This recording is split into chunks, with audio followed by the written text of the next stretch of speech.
আসসালামু আলাইকুম ওয়া রাহমাতুল্লাহি ওয়া বারাকাতুহু। আশা করি আপনারা সবাই ভালো আছেন, আমিও ভালো আছি।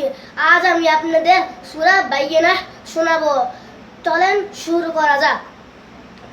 আউযু বিল্লাহি মিনাশ শাইতানির রাজিম। বিসমিল্লাহির রহমানির রহিম।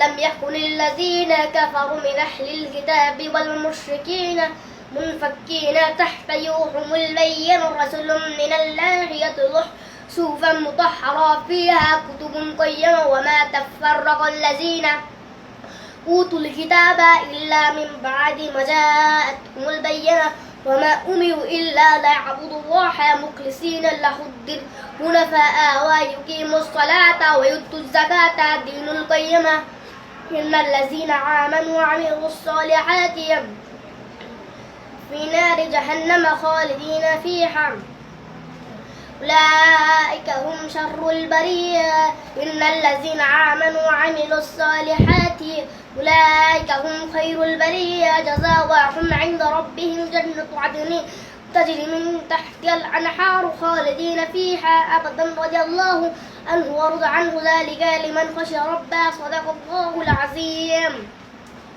বন্ধুরা, আমার ভিডিওটি আপনাদের কাছে কেমন লেগেছে অবশ্যই লাইক শেয়ার কমেন্ট করে আমাকে জানাবেন।